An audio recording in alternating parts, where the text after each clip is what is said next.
Gir, Kailaraj, on!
Debroshak Batvi Ar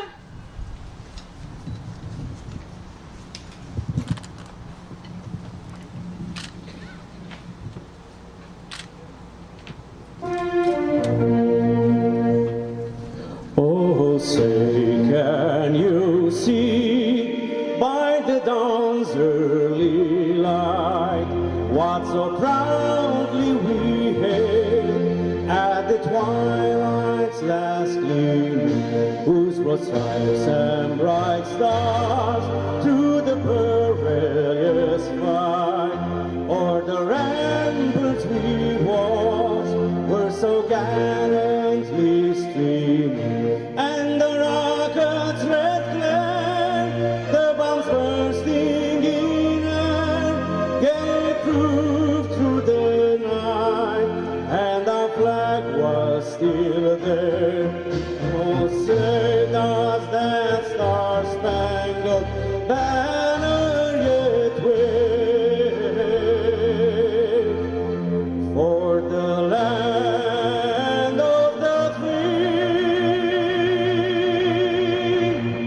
and the home of the brave.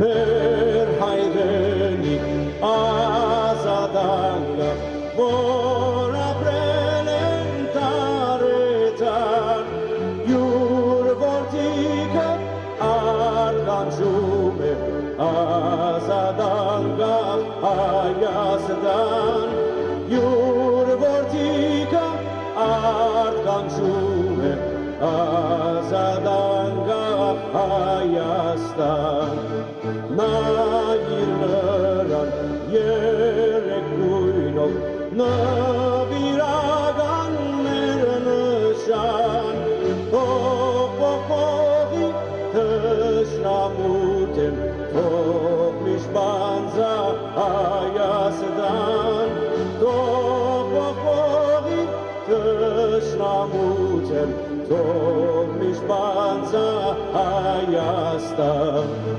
Amenayde mahamiye martmiyan kam bidmerni baytserani volyurazaki azadutyan kızovi baytserani volyurazaki azadutyan kızovi.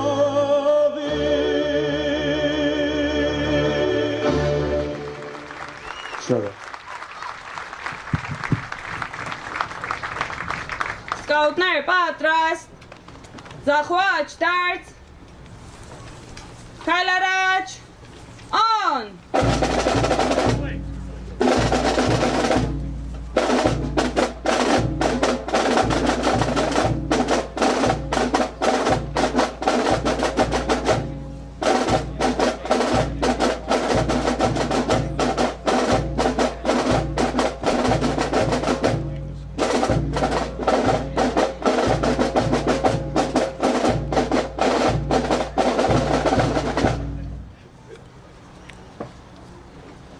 Thank you.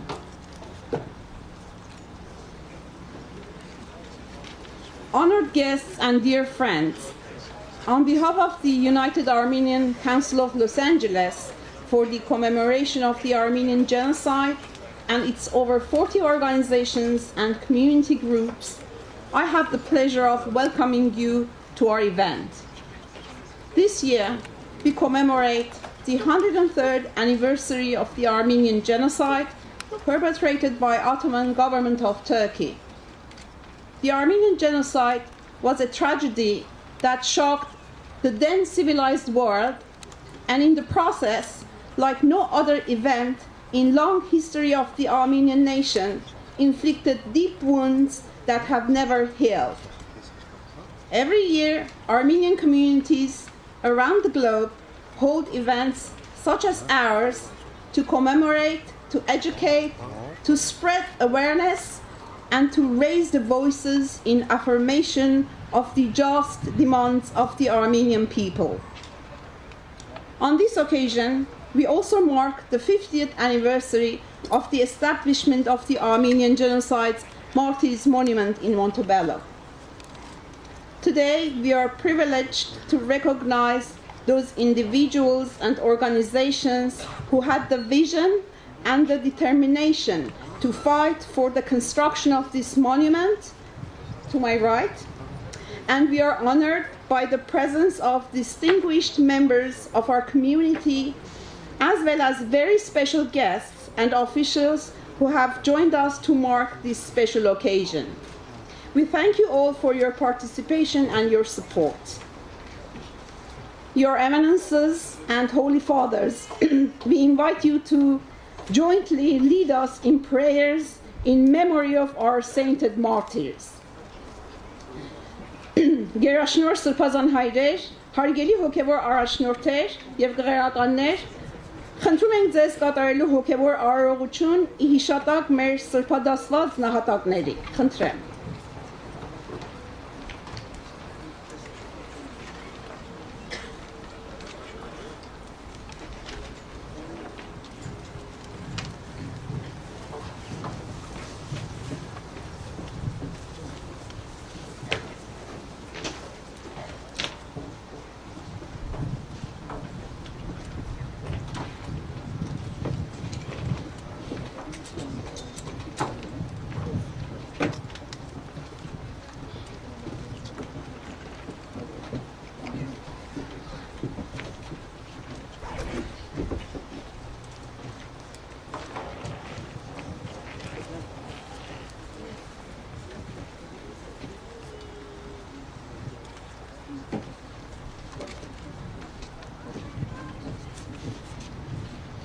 Օրհնյալ Տեր մեր Հիսուս Քրիստոս ամեն, Հայր մեր, որ ելգինս ես, Սուրբ Եղեցյանուն քո, Եկեղեցի արքայություն քո, Եղեցին գամ քո, որպես ելգինս երևի, ըսած մեր անապազոր, դու մեզ այսօր, եւ թող մեզ զբաղդիս մեր, որպես եւ մեկ թողունք մեր օդ սպարդաբանած, եւ մի դանիլս մեզի փորձություն, այլ գրյազ մեզի չարեն, զիքոյ արքայություն եւ զորություն եւ փառք հավիտյանս ամեն։ Եվ եղս խաղաղության ըստ դերած Շեսու կնգալ գեցո եւ որմիա Ուրտնություն եւ փառքոր եւ որդու ողջուն սրբով այժմ եւ միշտ եւ հավիտյանս հավիտենից ամեն Ոչեմ գարցես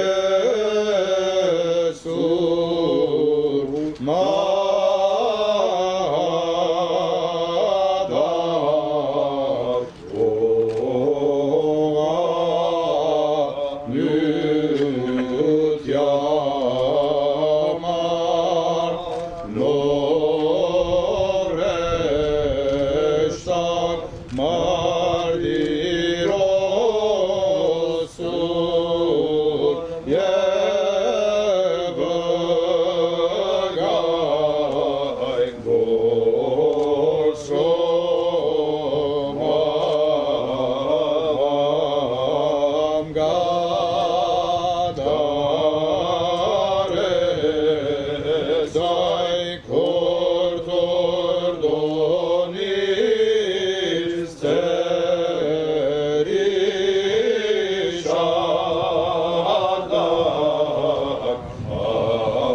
Քրիստոս Աստված մեր, վասն սուրբ քաչիքո բադվագանի, ըստ խաղաղություն քո դուր մեզ դեր։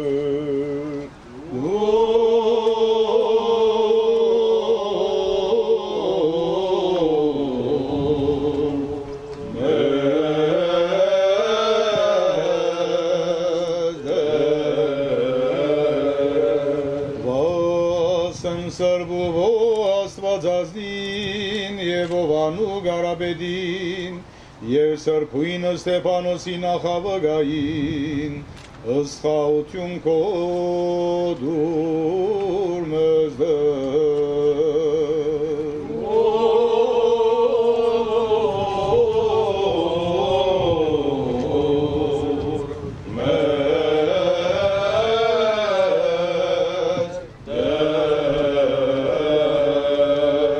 Վասն սրբոց գոցարակելոց, մարգարեից վարդապետած, մարտիրոսած, հայրապետած, ճգնավորած, կուսանած, և երկնային սուզորածն, ըստ խաղաղություն քո դուր մեզ դեր։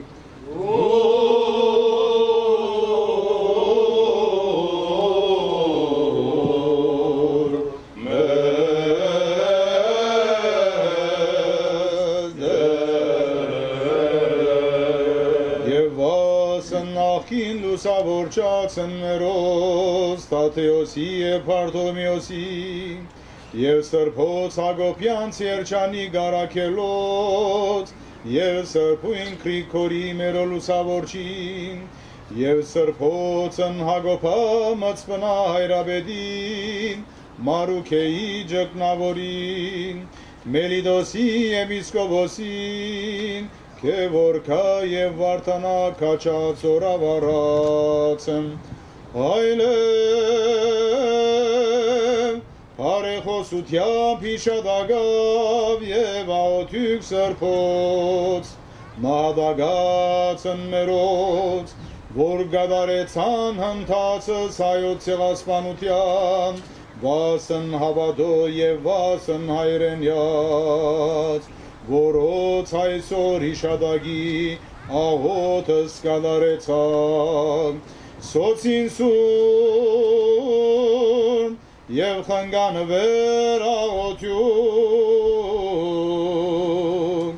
ըստ խաղաղություն և մեծ ուրմություն քո բարգևյա մեզ մարդասեր դեր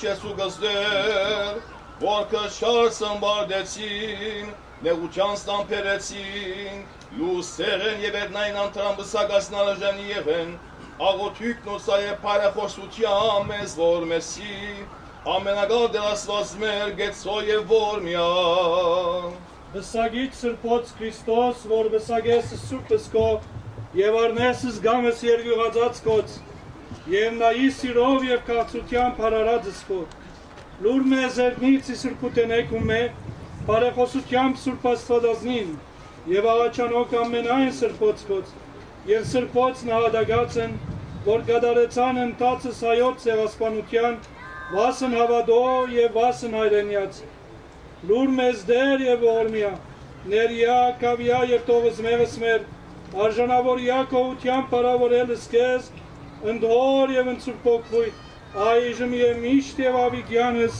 հավիդենից ամեն։ O blessed and holy martyrs, rendered wise through the heavenly light, you have been like the grain of the wheat and have, with a manifold crop of faith, fructified our land of Armenia. Pray to God that He may keep our land in safety. You have been glorified with exceeding glory by the Father and have become more resplendent then the Son, becoming worthy to reign with Christ. Pray to God that he may preserve our homeland in magnificence.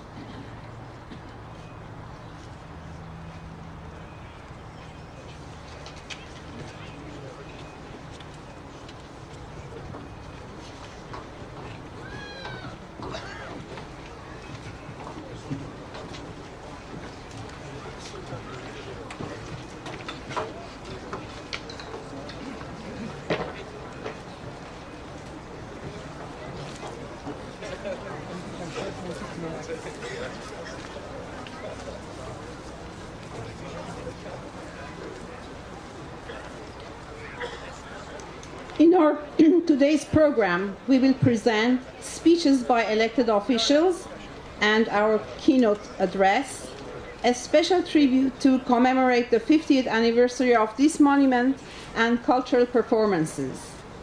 Now I have the pleasure of inviting our today's Master of Ceremony, Mr. Vigen Bagratuni, to continue the program. Baron Bagratuni, Hametsek.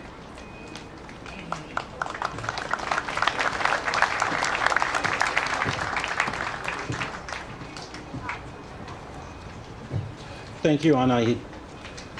Good afternoon. My name is Viken Pakraduni. I'll be the Master of Ceremonies for the remainder of the program today. One of the first memories I have is being a 5-year-old boy playing with my friends, rolling down the hill behind the monument on the day that it was dedicated. I didn't really understand why my parents had brought me here, but over the years, my awareness of the significance of this place and what it represents has grown. As a student at Mesrobian School, each year we marched several miles to the monument. One year, I even recited poetry from this stage. Truth be told, I wasn't too good at it, but at least I tried. As a young adult, I stood watch over the monument on the night of April 23rd at an annual vigil organized by the local community, and in later years, I helped organize that vigil myself. So this place has played a role in many stages of my life. It is a great honor for me to be here today with you. Of course, more important than the personal significance this place holds is its collective importance to us as a community, as a place of remembrance and determination. Later, when you go up to place a flower on the monument or pay your respects, please take a minute to read the words on the marker up there. It reads, "This monument, erected by Americans of Armenian descent, is dedicated to the 1,500,000 Armenian victims of the genocide perpetrated by the Turkish government from 1915 to 1921, and to men of all nations who have fallen victim to crimes against humanity." That message of remembrance resonates with us all today. We are united in our determination that this crime against Armenians, Assyrians, Greeks, and other minorities of the Ottoman Empire shall not go unpunished. The world may try to forget it, but we will not. We will remember. Not only will we remember, but we cannot stop until we have righted this wrong. In our fight to obtain recognition and reparations for the genocide, we have been blessed to have many friends who have taken up our fight in all levels of government. Many of those friends are here today, and I'd like to introduce them to you now. As I read the names of those who are here, I would ask that they stand for a minute so the audience can see them, but I would also ask the audience not to applaud until all of our guests have been recognized. We're pleased to have here the Honorable Armelas Shakarian, Consul of the Republic of Armenia in Los Angeles. The Honorable Ed Royce, U.S. Congressman representing California's 39th Congressional District is here. The Honorable Adam Schiff, Congressman representing California's 28th Congressional District is here. Anthony Portantino, State Senator representing California's 25th State Senate District is here. Honorable Adil Nazarian is on his way. He's unfortunately at a funeral, but he's making the effort to come here. The Honorable Laura Friedman, State Assembly Member representing the 43rd Assembly District is here. Paul Krikorian, Los Angeles City Council member from the 2nd District is here. Jack Hajinian, Mayor Pro Tem of the City of Montebello is here. The Honorable Ashok Muradian, Treasurer of the City of Montebello is here. The Honorable Ali Sajat Taj, Council Member from the City of Artesia is here. The Honorable Teresa Real Sebastian, Council Member of the City of Monterey Park is here.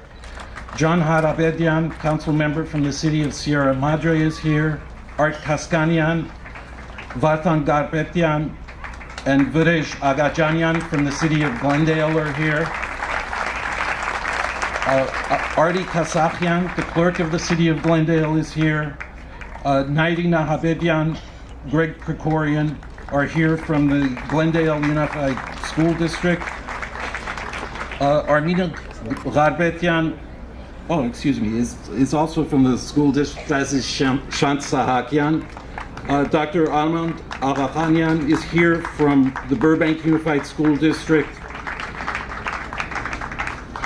We also have other notable persons in attendance. Robert Morgenthau, who is an investment banker and the grandson of Henry Morgenthau, is here. He'll be speaking to us later. Ioannis Kidanakis from the American Athletic Council is here. Elia Asturian and Denita Bardasarian, who are board members of the Assyrian American Association of Southern California, is here. Scott Swankin from the Los Angeles Community College District is here, as well as a representative from Congressman Brad Sherman's office, who unfortunately was not able to join us. Please, a round of applause for our honored guests.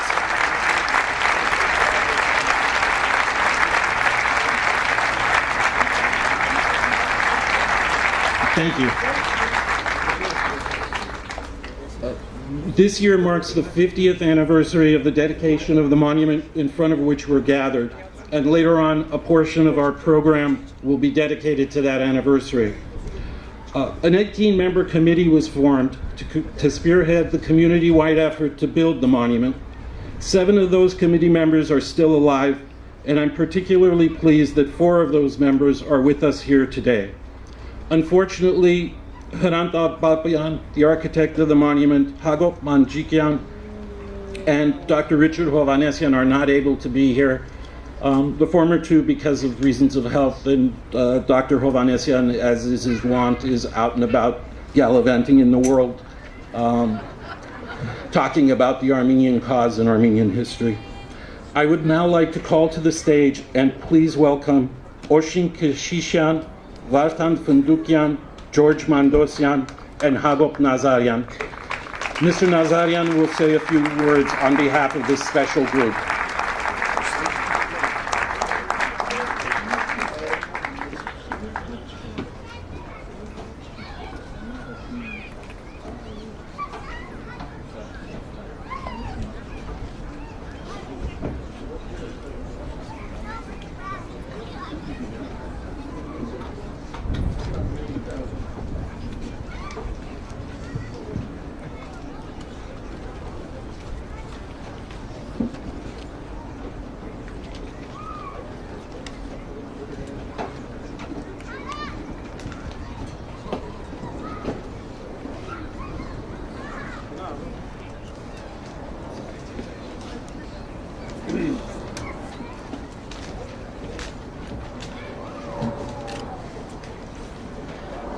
On behalf of the Armenian Monument Council, I'll welcome to this event. Before I proceed, I'd like to give you some information about what happened during the construction of the monument and before that. Basically, the Turkish government tried to interfere several times during the construction. One time, the Montebello city, during the city council meeting or hearing, honorary Turkish council from San Francisco spoke and said, if the monument is built, he will bring it down. And the Secret Service apprehended him and they took him where he belongs. Also, during the opening ceremonies, the Turkish Secret Service had sent individuals to interrupt the program. Thanks to the Montebello Police Department, notices and warnings, all the Turks disappeared.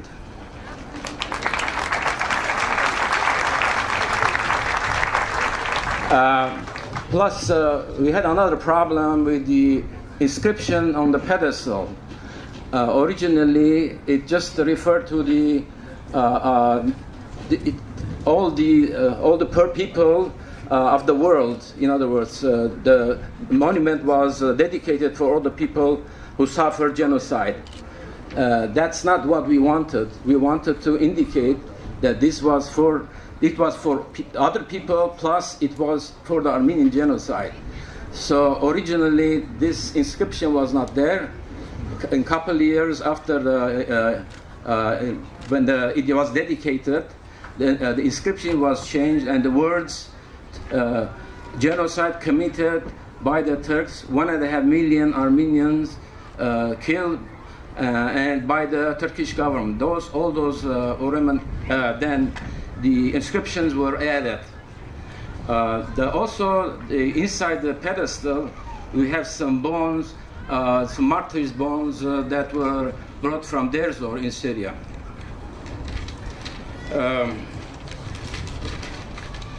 Honorable government officials, members of the clergy, ladies and gentlemen, on this historic day, 50 years ago, the Montebello Armenian Genocide Martyrs Monument was dedicated with the presence of more than 10,000 people and many government officials and representatives.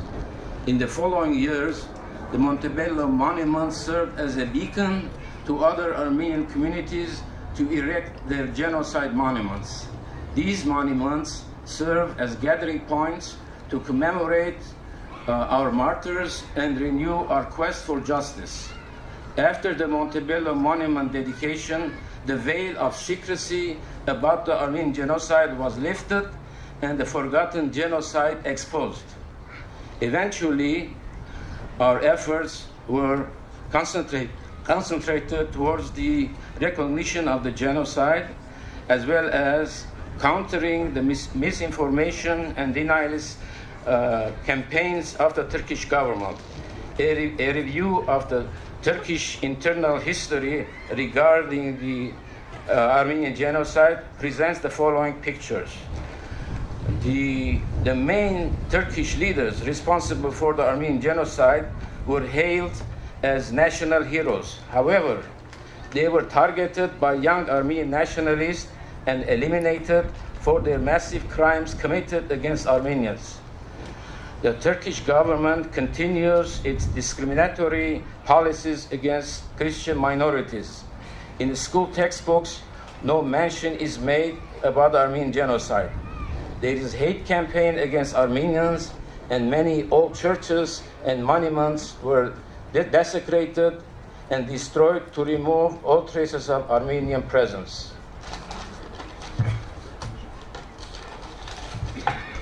Lately, there are some positive signs. We have seen the statements by some Turkish intellectuals who have recognized Armenian genocide and have apologized publicly. And on the occasion of April 24, a statement made by Erdogan acknowledges the suffering of Armenian people during the First World War and offers his sympathy and sharing our pain. In the last several months, Azerbaijan's president, Mr. Aliyev, claimed that Artsakh, Zangezur, and Yerevan belongs to Azerbaijan, or Azerbaijan territories. By taking this into consideration, these statements and their negative, we can come to the conclusion that pan-Turkic plans are still alive and behind the blockade of Armenia and Artsakh, with the intent of bringing these countries to their knees and out of existence with impunity. To counter these threats, Armenia should continue to maintain a very strong military force equipped with modern weapons, develop a military doctrine, with a strong deterrence and start cooperation with diaspora and forming a partnership and with the implementation of the principle of pan-Armenian ideology, transform Armenia into a highly developed and democratic country. We should all be a part of this nation-building process without capitulation and continue our combined efforts until justice is achieved for the massive genocide losses. Thank you.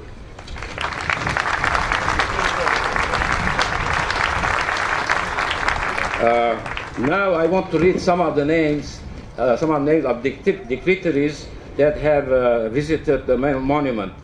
Include Ronald Reagan, of course the President of the United States, Serge Sarkisian, Bako Sahakian, Arnold Schwarzenegger, Gray Davis, Barbara Boxer, Adam Schiff, Jackie Spear,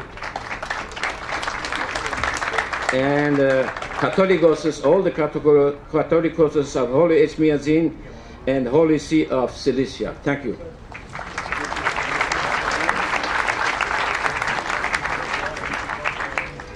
And if I could ask you to stand 1 minute for the members of the council that formed the monument who are no longer with us, and of course for the 1,500,000 Armenians and other minorities who suffered at the hands of the Turkish government.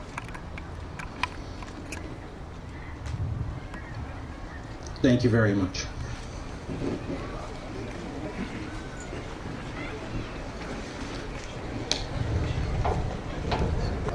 It's now my pleasure to call to the stage Congressman Ed Royce.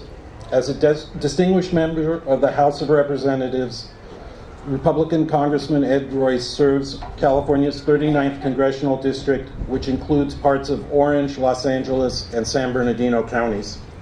Congressman Royce has served as the chairman of the House Foreign Affairs Committee since January 2013. He is one of our nation's premier representatives to foreign governments and is a strong advocate of a foreign policy that keeps the American homeland safe. Throughout his 26 years in Congress, Ed Royce has been a steadfast leader on issues of concern to Armenian Americans, including calling for the unequivocal recognition of the Armenian genocide. He has gone beyond that as well. As a longtime member of the Congressional Caucus on Armenian issues, Congressman Royce is co-author of the Royce-Engel Letter, which proposes common sense solutions to stop Azerbaijani aggression against Artsakh and Armenia. Congressman Royce, the Armenian American community thanks you for your leadership in calling for recognition of the Armenian genocide. The announcement of your retirement from the House of Representatives has saddened our community. We will always remember and cherish your friendship.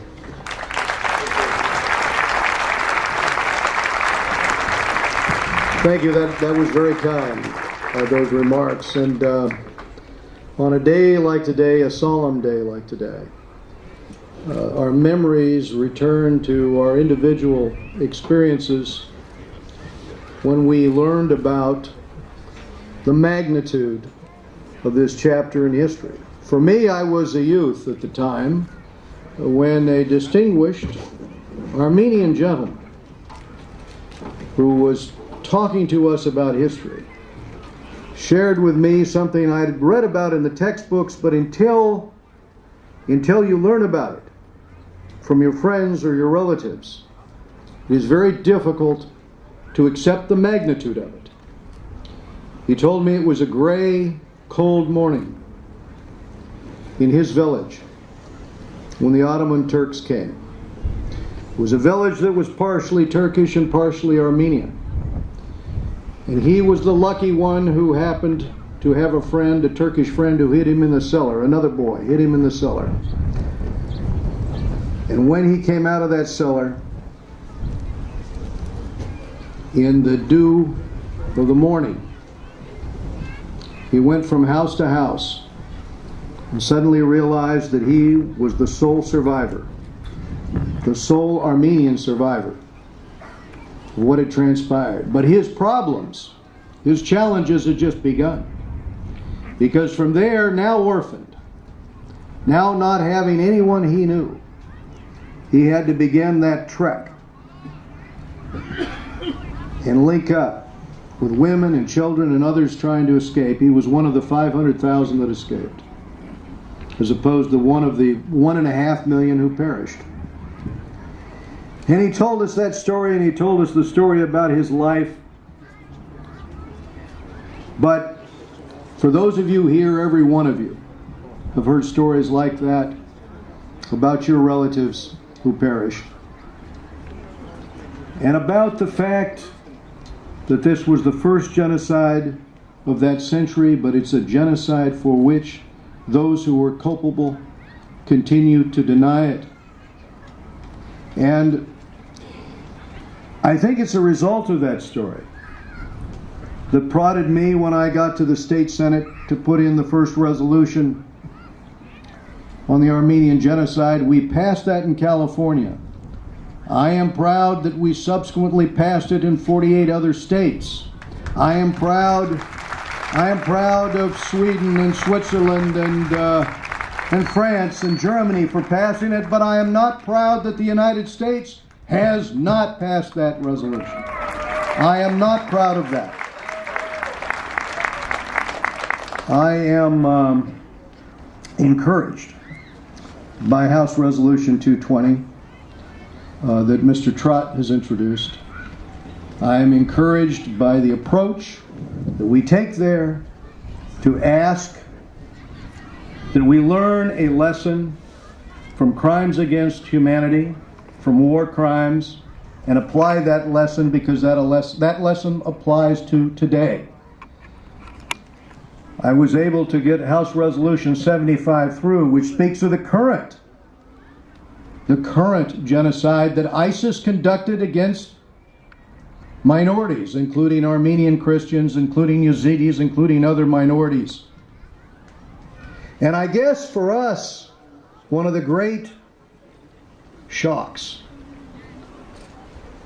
is that it is the victims of the first genocide, it is Armenia, who is taking in 22,000 of the surviving Armenian Christians and feeding them and housing them and making them part of their communities. But once again, there is far too little concern. It is a great honor today for us to have Mr. Morgenthal's great-grandchild here. And it is a great honor also to the memory of his great-grandfather that he speaks out across the country, as his predecessor did, about the fact that that genocide, that document, that order was a death sentence handed down to a race of people. We know so much about that genocide because of his forefathers' good work on this subject. And I would also just like to say, my colleague Adam Schiff here, along with myself and others, have kept the focus on administration after administration, asking them to do one thing that's not too much to ask, and that is on the 24th of April, when the commemoration occurs, to at least do what Ronald Reagan did.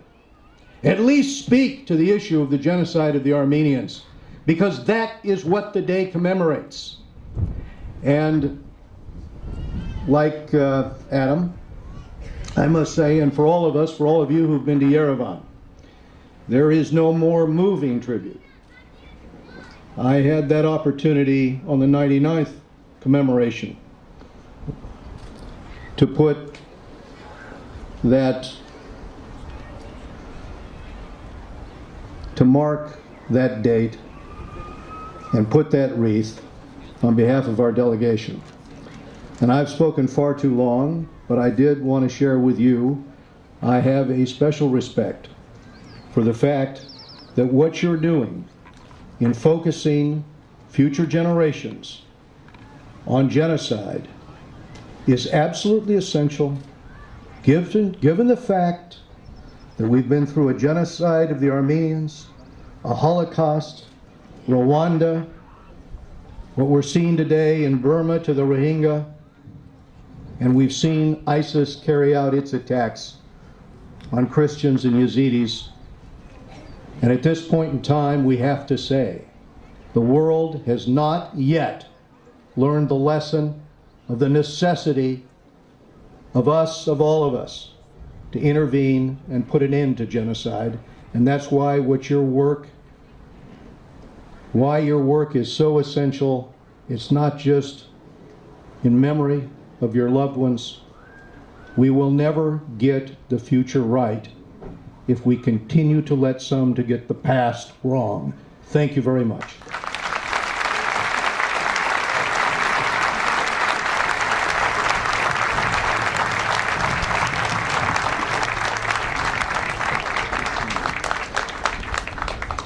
Thank you, Congressman. Our next speaker will be the Honorable Armela Shakarian, Consul of the Republic of Armenia in Los Angeles. Please come to the stage.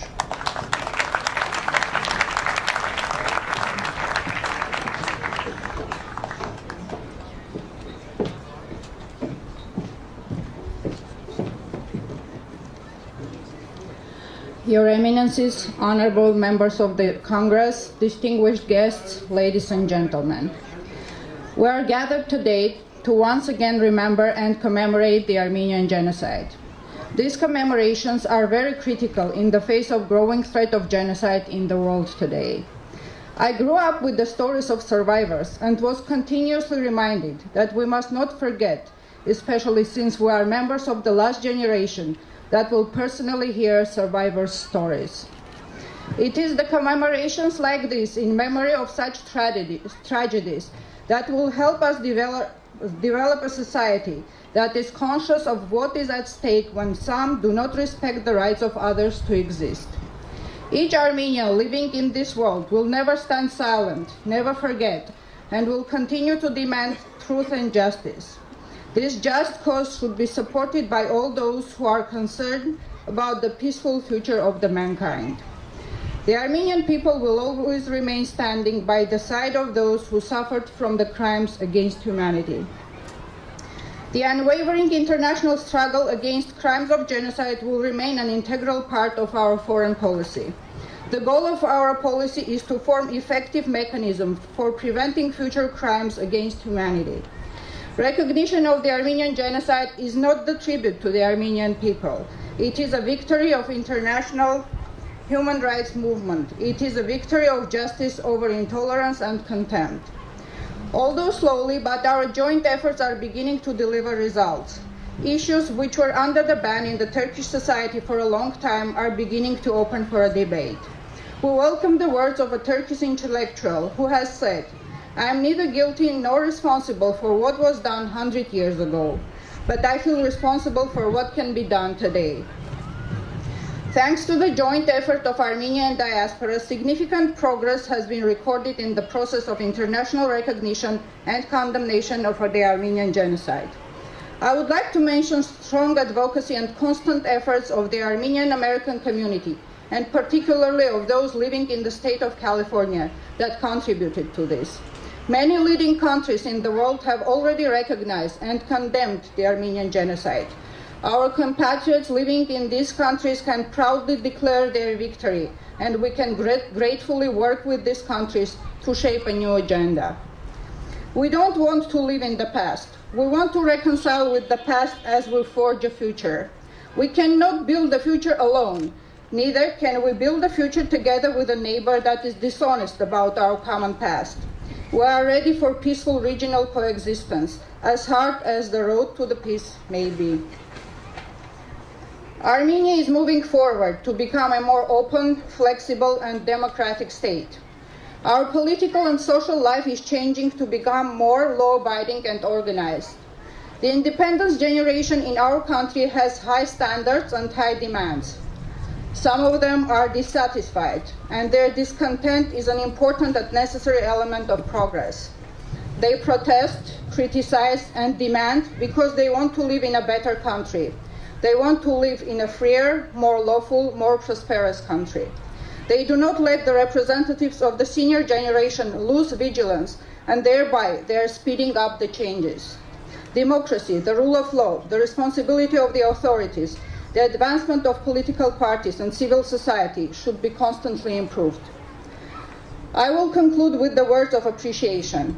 On behalf of the Armenian government, I would like to express our appreciation to the members of the U.S. Congress and other elected officials, as well as Armenian American community, for their continuous efforts towards increasing the awareness of Armenian genocide, voicing the importance of the Armenian genocide recognition and emphasizing the connection between the genocide denial and the recurrence of this tragedy. I would also like to express our gratitude to the authorities of the city of Los Angeles for supporting the opening of the Armenian Genocide Monument in the very heart of this great city. It symbolizes the input that the Armenian community has made to the cultural diversity of the American society. It is also an expression of gratitude of our community to the United States, American people, the state of California, and this exceptional city, which hosted hundreds of thousands of Armenians. We are grateful to all of you for being here today, to restate your commitment to universal values, to say that nothing has been forgotten, and to say that more than 100 years passed, we remember and we demand. Thank you.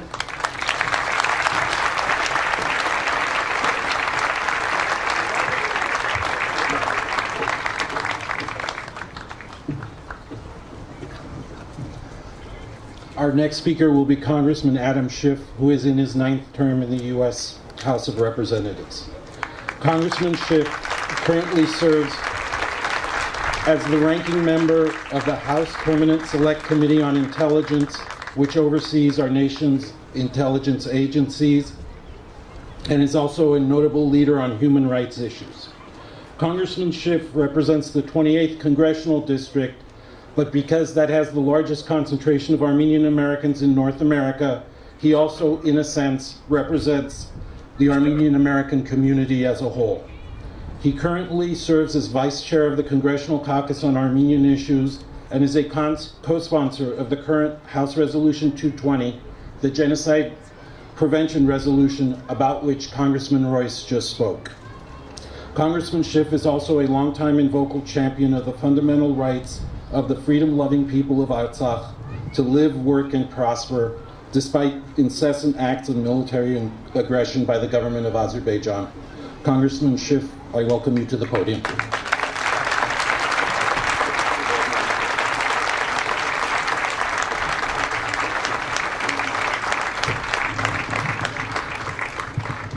Thank you, Vikram. It's a great honor to join you on the 103rd anniversary of the Armenian Genocide and the 50th anniversary of the establishment of this magnificent monument. Little could they have imagined when they built this structure on this solemn hill that over time it would draw many tens of thousands of people to come and remember. Little could they have imagined that this monument would lay the seeds of what we saw on the streets of Los Angeles and continue to see when hundreds of thousands of people march, Armenian and non-Armenian alike, to commemorate the genocide and to remember. It just shows what a small group of determined people, those in this case who built this monument, can achieve when they come together in the service of a noble cause. I wanted to begin today just by acknowledging my colleague Ed Royce, who for the last 6 years has been a tremendous chairman of the Foreign Affairs Committee, someone who enjoys the respect of all of his colleagues, Democrats and Republicans. Ed, we're very grateful for your leadership, the respect you bring to the Congress in your position, the thoughtful way you've run that committee, your intellect and integrity, and the fact that you have been a tireless champion of the Armenian cause. We thank you.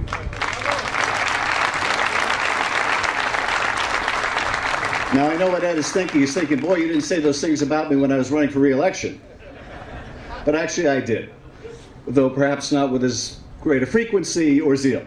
But we are deeply in your debt, Ed, and thank you for your service. Vikram, your folks were wise to bring you here 50 years ago. even though you were rolling down the hill, and to teach you the history of your people, to teach you the awful facts of the Armenian genocide, to remind you of family members that you would never know who were lost.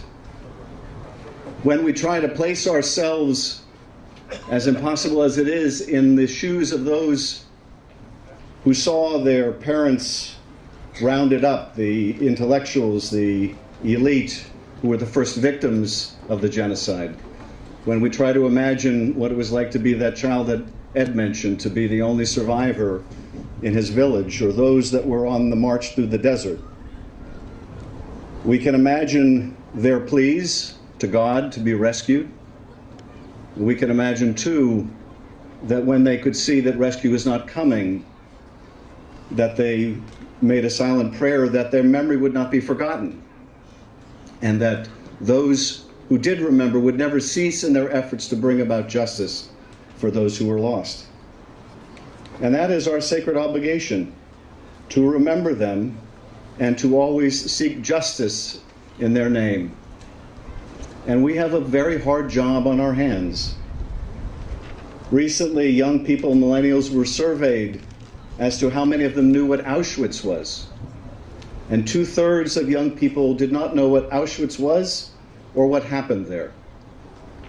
How many young Americans know of the concentration camp at Deir ez-Zor and what happened there in the desert and in the heat?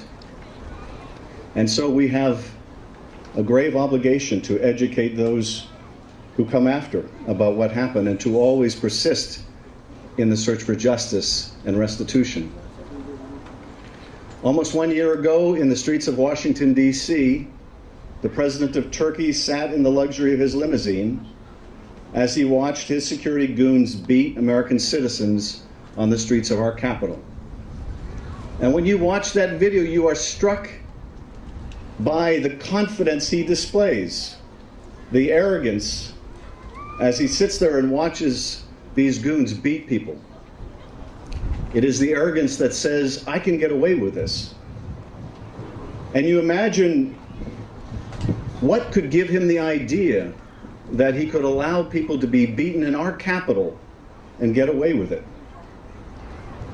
And I have to think that the fact that back in Istanbul and Ankara, when protesters are beaten, when journalists are imprisoned, and Turkey is now the largest jailer of journalists, and Erdogan looks to the United States and sees that we say nothing, that we do nothing. When April 24th comes along and the president of Turkey sees that we say nothing and we do nothing, he takes from this that yes, he can beat people even in the streets of our capital with impunity. It is rare that our lack of courage on human rights comes so much home to roost, but it did in May of last year in the streets of Washington, D.C., and it did again in September in New York, when again Turkish guards beat American citizens. I have never seen a circumstance where our failure to champion human rights was in our national interest. It isn't. It isn't. I hope and pray, as you do, that in a couple days the President of the United States will recognize the genocide, and he may. Our president is nothing if not unpredictable. And this would be a wonderful unpredictability.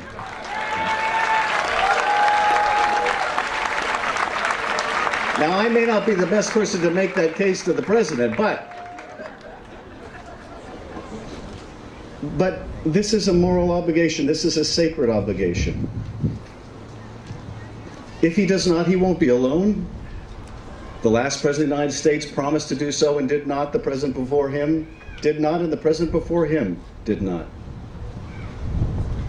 But I'm confident that we will recognize the genocide. I just hope it's in time for the few remaining survivors among us. And so I thank you for your leadership and your efforts, your tireless determination.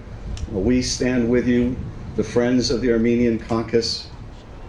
We join you in this noble cause, and we are proud to stand by your side and we are proud to march with you. Thank you, and God bless.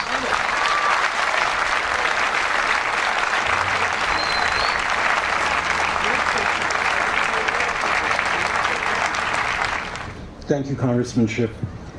Our next speaker will be State Senator Anthony Portantino, who since November 2016 has represented California's 25th district, which includes Glendale, Burbank, Pasadena, Altadena, and the adjoining areas. Although he was elected in November 2016, Senator Portantino has been very busy for us. In March of 2017, Senator Portantino spearheaded the establishment of the State Senate's Select Committee on California, Armenia, and Artsakh. The Select Committee serves to expand business opportunities through trade, economic development, cultural awareness, and education between California, Armenia, and Artsakh. In February 2018, the committee held its first hearings in Sacramento, which covered a wide array of topics, including the 30th anniversary of the pogroms in Sumgait, the question of reopening an Armenia trade office in California, and the grassroots efforts of University of California students and students throughout California to ensure that the UC system divested the investments it held in Turkish government-controlled financial instruments. Senator Portantino was also instrumental in obtaining $3 million in funding for the Armenian American Museum, which will break ground later this year, thanks to the recent vote of the city of Glendale to go forward with the project. Senator Portantino, we welcome your thoughts on this occasion.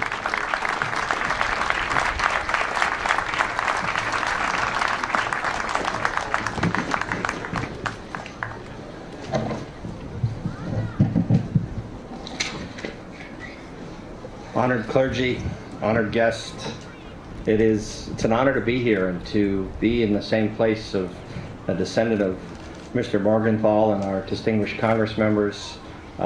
It's humbling just to be part of this 50-year memorial. So thank you for indulging me. I prepared some remarks. So, Pari Gesor. We gather today, as we do every year, remembering and honoring the 1.5 million martyrs of one of the most horrendous violations of human rights in history.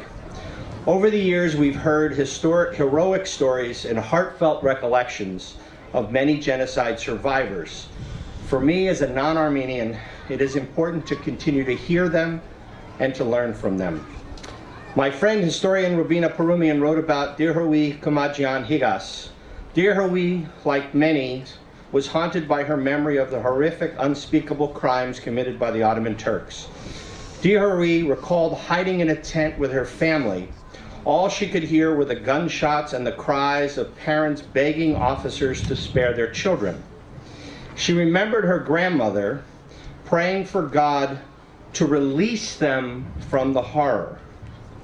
It was only decades later that she realized her grandmother was praying to end the nightmare as a release through death, not as a release from the camp. Through the last century, Turkey's active campaign of denial has haunted survivors and prevented the Armenian community from properly healing. So I have a message. Turkio aransnera annera lia e. California is home to many survivors and descendants of the genocide.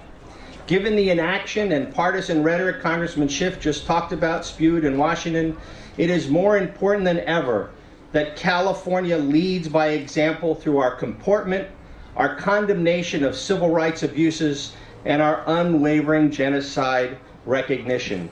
Tomorrow in the State Assembly and the State Senate, we will adopt genocide resolutions recognizing the Armenian genocide and demanding that property, including church properties, get returned to their rightful owners. On February 28th, as been said, I was proud to convene the first ever public hearing in the state capitol for the Senate Select Committee on California, Armenia, and Artsakh. This historic hearing included the testimony of those student leaders of the U.S. Divest Turkey movement. and the 30th commemoration of the 30th anniversary of the Sumgait pogrom, I was honored to have passionate and emotional testimony by Armenian civil rights and Sumgait pogrom survivor Anna Turkat. Ms. Turkat's eyewitness accounts of the persecution and violence against Armenians that transpired in Sumgait will forever remain in the state's archives for all to study and learn from. We know this education is imperative to ending the cycle of genocide and its denial, and that effort, California leads the nation. While ensuring our children receive the quality education with accurate historical accounts of the genocide is essential, it is just as important to continue to support historical and cultural projects which honor the martyrs of the Armenian genocide. Here in Montebello and in Pasadena, memorials serve as a place of remembrance for the descendants of the 1.5 million lost. Both monuments also provide future generations with an opportunity to learn about the horrendous atrocities that took place in 1915. I'm proud that my colleagues in the legislature supported efforts to install signs on the 210 freeway directing the public to the Genocide Memorial. And here's a replica of that sign. On average, over 300,000 vehicles, many with non-Armenians, will pass this freeway sign every day.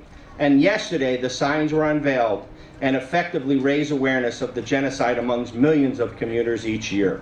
Greek poet Dino Christopoulos once wrote, "They tried to bury us, but they didn't know we were seeds." 103 years later, Armenians all over the world serve as leaders in business, government, the sciences, technology, and the arts. And this is a testament to the resiliency of the Armenian people and sends a clear message to Turkey and Azerbaijan that they failed in their attempts to annihilate a good and strong people. In March, we proudly celebrated the 30th anniversary of the Artsakh liberation movement, and on May 28th, we will enthusiastically support the 100th anniversary of the independence of the First Republic of Armenia. The story of the Armenian people is one of strength and survival. Armenians will continue to persevere and demand justice for the human rights violations that took place in 1915, 1998, and that continue to take place today in Artsakh at the hands of the Azeris. I'm proud to represent many Armenians in the diaspora who have made immense contributions to our great state. I was humbled by the patriotism and passion of Artsakh soldiers facing Azeris in Agdam, and I am eternally grateful to the Armenian community in California for welcoming me and helping me learn about Haitad and the ongoing struggle to live in peace. In the fall, I will be making my second trip to Hayastan as I take a delegation to Yerevan and Artsakh to strengthen and formalize ties between our great state and both sovereign countries. While I'm not Armenian, and I stand with my friends and neighbors in the Armenian community, your fight to demand justice is and always be my fight. Բոլորս քույի եւ եղբայր ենք այս բարիկարի մեջ. And you know I've been taking lessons at Glendale College to learn more. I promise to continue my work tirelessly to promote the opportunity and prosperity for this vibrant community, and I'm honored to represent you. Shenora Galutsun.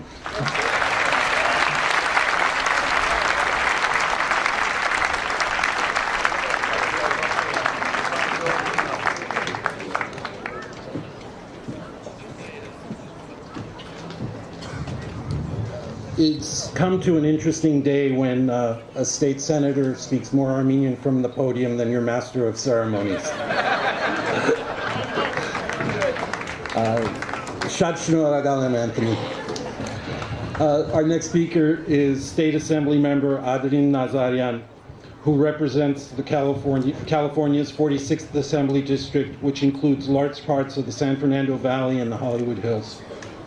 Before being elected, Assemblymember Nazarian served as Chief of Staff to Paul Kerkorian in two capacities, when Paul was Assistant Majority Leader of the State Legislature and in his current capacity as a council member in the city of Los Angeles. Adrian has always believed in civic engagement. He has served on the boards of several community-based organizations, including the East Valley YMCA, and was one of the founding members of the AGBU Generation Next mentorship program, which works with local public schools to give young people alternatives to the life of gangs and drugs. On June 1st, 2017, Assemblymember Nazarian Nazarian's authored bill, AB 1597, better known as the Turkey Divestment Bill, was overwhelmingly approved on the floor of the California State Assembly by a vote of 67-0. AB 1597 stipulates that California's public employee retirement systems are prohibited from making additional or new investments or renewing existing investments of public employee retirement funds in any investment vehicle which is issued, owned, controlled, or managed by the government of Turkey. Adrian is working to make sure that our money from California does not go to support the Turkish government. Adrian was also instrumental in obtaining initial funding of $1 million for the Armenian American Museum and $2 million in grant funding for the Lark Musical Society. Please welcome to the stage Adrian Nazarian.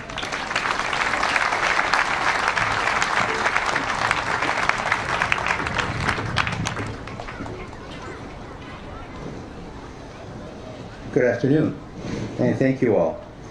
I wanted to just take a moment and thank the United Armenian Council of Los Angeles for putting together this event, this commemoration, and also for giving me the opportunity to come and speak to all of you.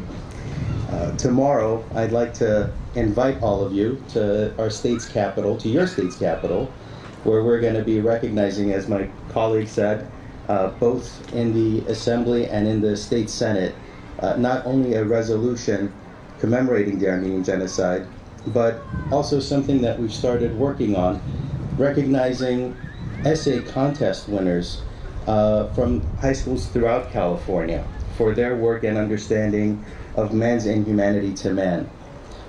Furthermore, it gives me great honor and pleasure to recognize a stalwart of our community who, because of his efforts, there's been countless amount of research and education providing assistance and backing up to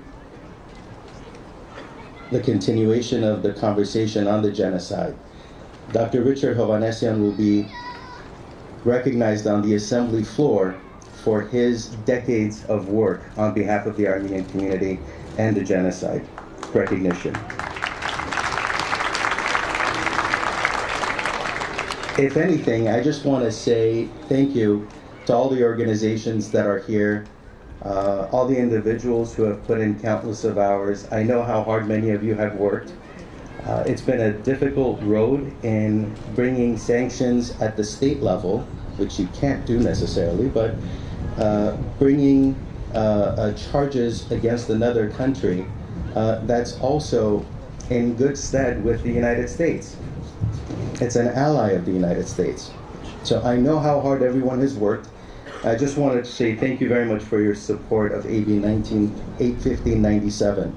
It's meant a lot to me and to many of my colleagues who have been co-authors of the bill. As the 6th largest economy in the world, California has the financial strength to economically punish Turkey for their crimes against humanity. I will keep fighting for the recognition for the genocide and for finally offering peace to our ancestors. I also want to take a moment and just say, at the time of the 103rd commemoration of the genocide, it really seems odd what's been shaping up over the course of the last few years. And we're seeing the culmination of these events throughout the world now in the last year or two. Lack of confidence in governments, frustration with various leaders, the continued and proliferated lying or changing or rewriting of history has led to a lot of countries a lot of the peoples who feel this way about their governments. Ours is no different. And it's interesting to see where this is all coming to head now, and how different governments are going to need to change in the age of technology and rapid information, availability of information, to better address the concerns of their residents, because a lot of things are not, a lot of issues are not going to be able to be hidden anymore. So with this, I've always felt that we should be at the forefront of making sure that wherever there is any injustice anywhere around the world, that we step up first and make sure that when we say never again, we speak never again for everybody else. Because if one group is hurting someplace around the world, we're all hurting. So with that, I just want to say thank you for the opportunity, and it would be inappropriate not to recognize also what's going on right now in Armenia. I know we all stand here with our brothers and sisters who want to see a better day and a government that they can all believe in. So I wish them strength on this 103rd commemoration, and I wish all of us to continue supporting their efforts as well. Thank you.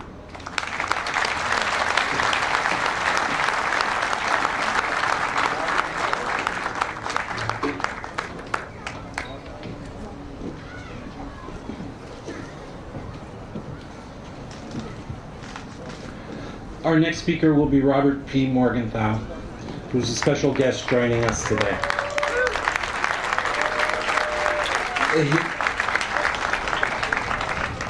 His great-grandfather, Henry Morgenthau, was the United States ambassador to the Ottoman Empire before and during the Armenian Genocide.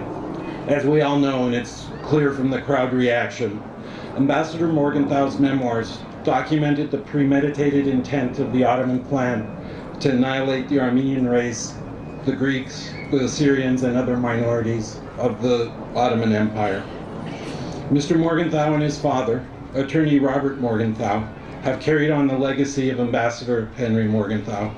Bob represented the Morgenthau family at the invitation of the Republic of Armenia at the centennial commemoration of the Armenian Genocide on April 24, 2015 in Yerevan. Bob is a principal at the investment and wealth management firm of Spears Abacus in New York City, continuing his family's tradition of public service. Mr. Morgenthau is a trustee of the Museum of Jewish Heritage, a memorial to the Holocaust. He is also the past board chair for the Foundation for Child Development. Please welcome to the stage, Bob Morgenthau.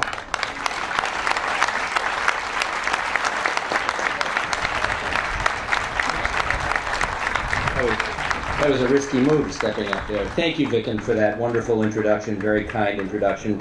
Reverend clergy, Senator Portantino, Assemblyman Nazarian, Consulate Shakarian, and council members, honored guests. It is a great honor to join you this afternoon, and particularly the committee that saw the vision for this fantastic monument realized 50 years ago. It is a beautiful thing. I'd like to make a particular thanks to Congressman Schiff and Royce for your bipartisan view and efforts on behalf of House Resolution 220. It's such an important thing. And I have to say, I chose my purple tie today in the honor of bipartisan support and reaching across the aisle. And also a personal note of thanks to Saro Kirkonian and his colleagues at the Armenian Bar Association, without whom I wouldn't be here today. It was exactly 3 years ago today. I was in Yerevan when a light bulb went off. I was waiting to pour myself a cup of coffee when I struck up a conversation with a friendly fellow hotel guest. He asked if I was Armenian, with a hint of skepticism in his voice. My response in the negative initiated a game of 20 questions. Are you American? Yes, I said. Ah, government? No. But you're here for the centennial? Yes, I am. As we inched closer to the coffee urn, I told him about my family connection to the genocide. Morgenthau? He asked, with his eyes wide. Without waiting for a response, he threw his arms around me and whisked me off to meet his family.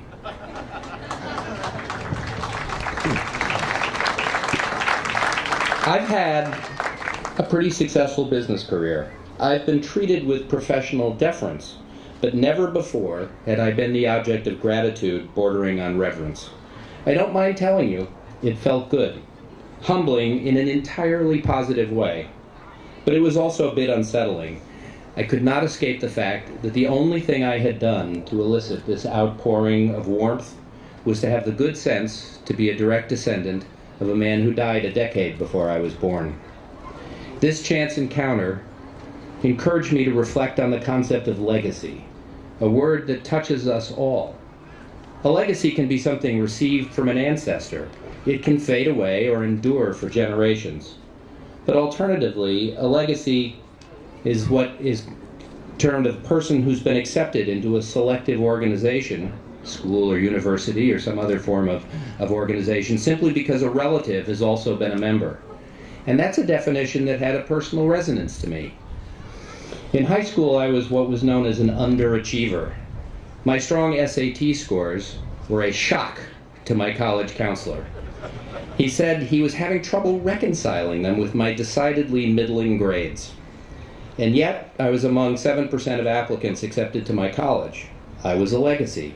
My father had graduated from the same school in 1941. When I arrived on campus that following fall, a little bit in awe of what I assumed were better prepared students around me, I received an important piece of advice from the Dean of Admissions. It's not how you get to college that counts, he told me. It's what you do once you're here that matters. I'm proud to say I did not let my good fortune go to waste and graduated with honors. But in 2015, overlooking the same Republic Square that is full of protesters today, I knew that I stood at the same crossroads I had 40 years earlier. I could be a legacy and passively receive thanks for what my ancestor had done 100 years before. Or I could absorb the lessons of my great-grandfather's experience in Constantinople and try to apply his example in the conduct of my own life. I had recently reread Ambassador Morgenthau's story. Like anyone familiar with the history, I asked myself some very basic questions. How did he have such an unerring sense of duty to a people to whom he had no tribal ties? How did he have the courage to stand up to the Ottoman leaders? Why did he refuse to take no for an answer? How did he summon the resolve to press on despite receiving virtually no assistance from his own country? And how did he reconcile his own strong moral compass with the role of a diplomat? I think my great-grandfather was as well prepared for this assignment as anyone could have been. As a Jew, he was very much appreciative of the opportunity he was granted in his adopted country. Like many in his generation, he felt an obligation to acknowledge this gift with a dedication to public service. He threw himself into political life as a significant fundraiser for Woodrow Wilson.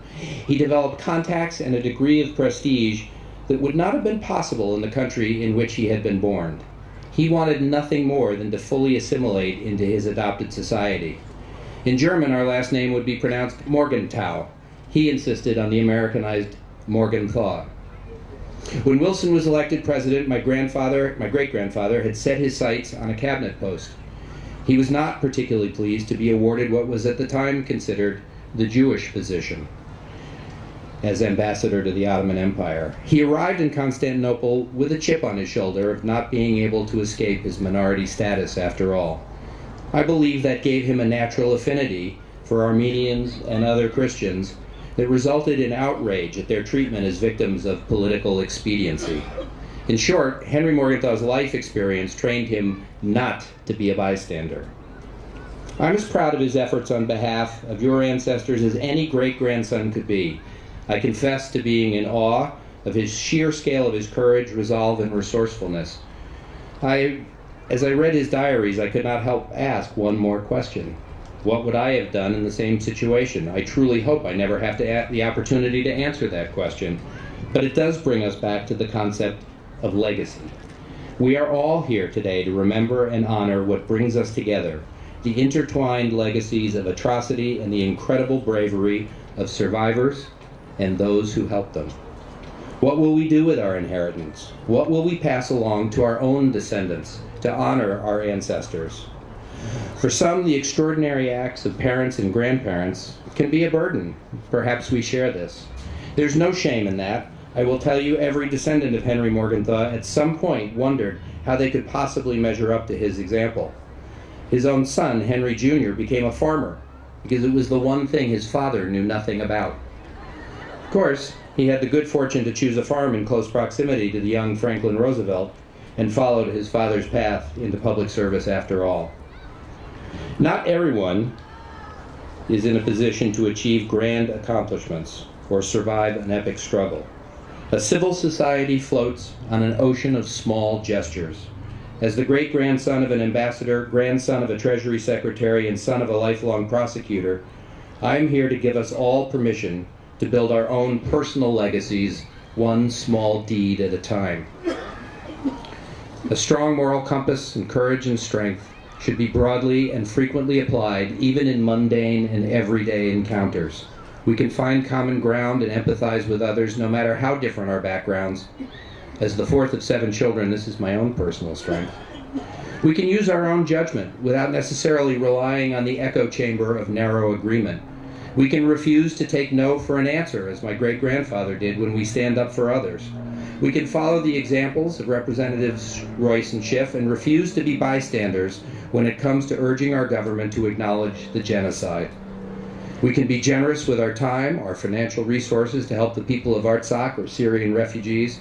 We can lend support to strangers simply because it is the right thing to do, without letting political expediency triumph over respect.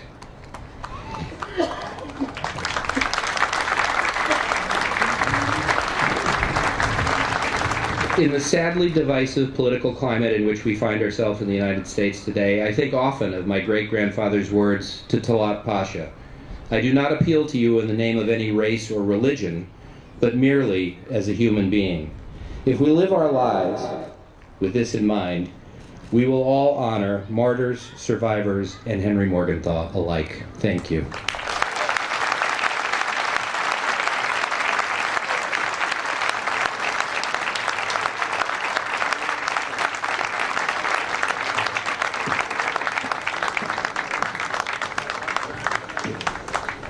Thank you so much for those inspiring words. I'd like to next invite up Jack Hajinian, Mayor Pro Tem of the City of Montebello, to say a few words.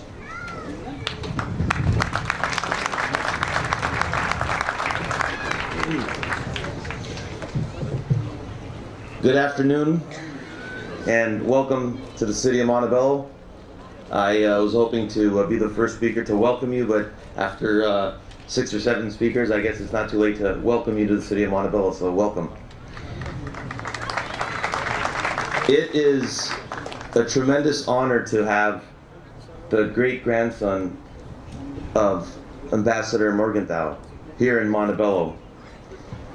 I would like to inform the great-grandson of the ambassador that the post office here in Montebello is named after your grandfather, who was the Secretary of the Treasury in 1935. So I will hope you'll visit the post office before you leave the city. It's just 2 miles away. In Montebello, we're also proud, not only are we proud to celebrate 50 years of this great monument, the first on public property outside of Armenia in the world, and I'm honored that I have a constituent of mine, Mr. Fundukian, who was the original founder of this monument, who was also my constituent, so it's an honor for you to be here. To Congressman Royce, who will be missed, we thank him for his work, and the burden is on you now, Congressman Schiff.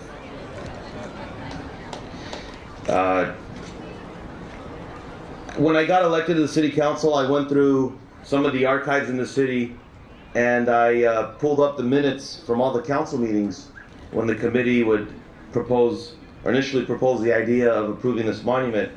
And it was interesting to read those minutes, because there were comments by random Turks that came from all sorts of places. Obviously, none were local. Some came from San Diego, San Francisco, and other places. And the comments that they made were, generally, they didn't say that it didn't happen. They basically were expressing their concerns that it was offensive to them. But luckily, the city council approved this monument in 1967, and it went down 4-1. And if I remember correctly, the one council member who voted against the monument, his concern was the design of the monument. So I'm sure there was more to that story. Denial continues in this country that we live in. It happened just a couple years ago in the city of Carson, and we were fortunate enough that the truth prevailed, and the city of Carson did, however, vote against establishing a statue of Kemal Atatürk there. And we're so very proud of the efforts of our community to get together and stop that effort. Yeah, round of applause for that, right? I'm also proud that for the second year here, all the students of the Armenian schools got together here just a couple of weeks ago and had their own commemoration event. And I'd like to thank every principal of every Armenian school in Southern California that cooperated and continue to make that an annual tradition. So thank you to all the school principals. In closing, I just want to say that my family first moved to Montebello 62 years ago. I'm a third-generation resident. Many in my generation have either started to lose interest or don't really put any effort into the fighting for our cause. But I've continued to stay committed, and I just want to say that we should never be discouraged. I know it's 103 years. We should not be discouraged that we keep waiting and waiting and waiting for our president here to recognize the genocide. And like Congressman Schiff says, hopefully we can capitalize on his unpredictability. And I'm hoping we got 48 hours for that. So let's see what happens. But I want to just say that let's celebrate our survival, and let's celebrate our accomplishments, and let's continue to encourage our legislators, be it state or at the federal level and on a local level, to continue to mention and recognize the Armenian genocide, because there is so much work to be done. There are so many people who don't know about the Armenian genocide, unfortunately. So let's recommit ourselves on this 103rd anniversary. Thank you very much.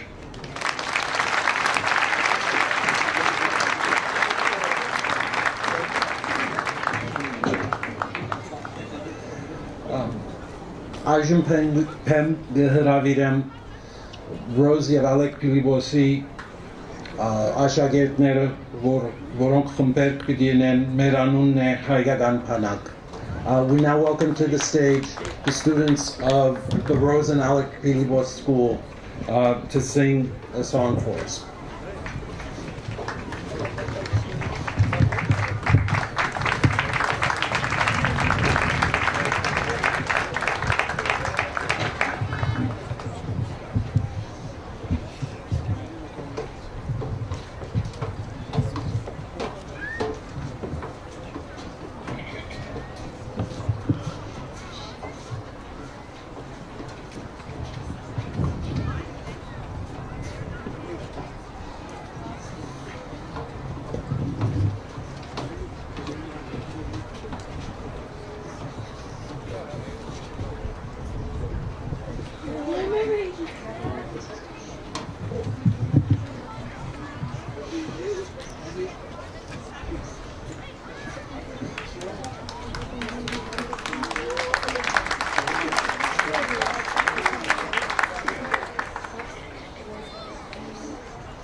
thank you guys.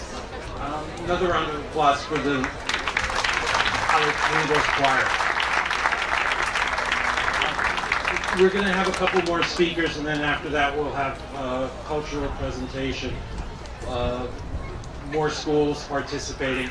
Our next speaker is speaking on behalf of the committee which organized this event. I'd like to welcome to the stage a longtime activist in this community, Ara Aharon.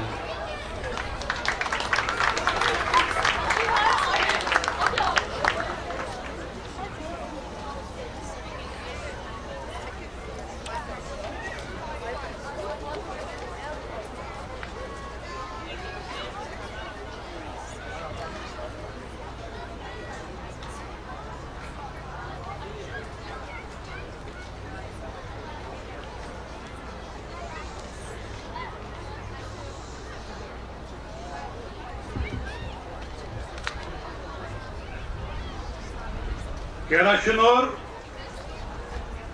եւ հոգեվոր հայրեր, ինչպես նաեւ մեծարգո pedagogan ներկայացուցիչներ, Միացյալ Նահանգներու Կալիֆոռնիա եւ քաղաքային մարզերու